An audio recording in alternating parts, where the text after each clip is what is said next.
signal, ayaw mag-send.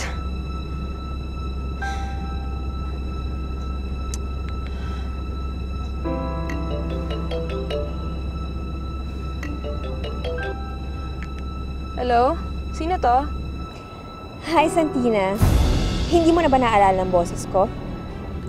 Wala akong panahon makipag-usap sa'yo. Siya nga pala, mali yung taong inutusan mo. Hindi niya nakuha sa akin yung cellphone. Nakatakas siya. At sisiguraduhin kong ikaw hindi. Dahil makukulong kayo ng nanay mo kapag naibigay ko sa mga pulis ang hawak ko ebidensya. Yun nga ang gusto kong pag-usapan natin, Santina. Ibigay mo na kaya sa akin yung cellphone.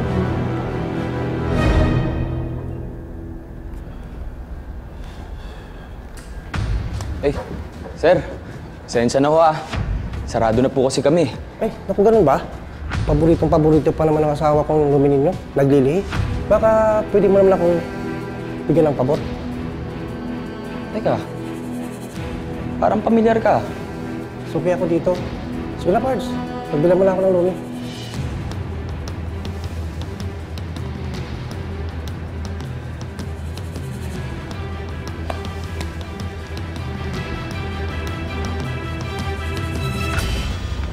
Ano ko? Baliw?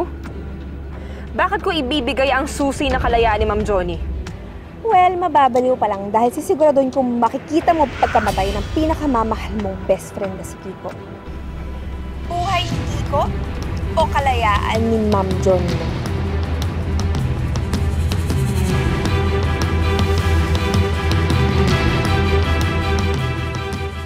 Hindi ako naniniwala sa'yo.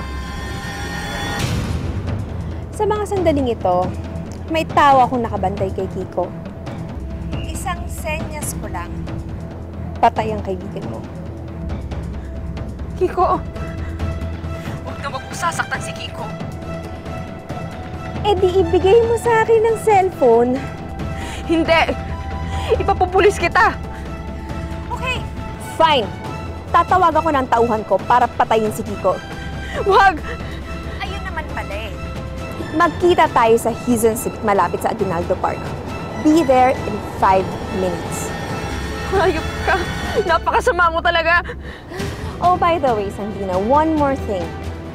Huwag na huwag kang magkakamali na i-text o tawagan ng kaibigan mo. Dahil may mapansin lang nakakaibang kilos yung tauhan mo kay Kiko. Patay ang best friend mo. Naintindihan mo?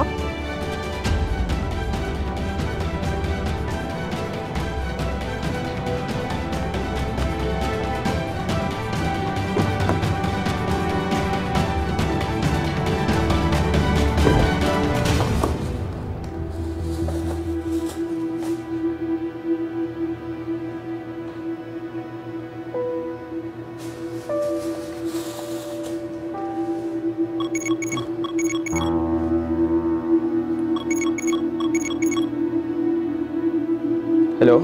Sir Cesar? Kinukonta ko po si Santina pero hindi siya sumasagot eh. Sabi niya po sa akin, pupunta siyang presinto. Sige, tatawagan ko po siya ulit.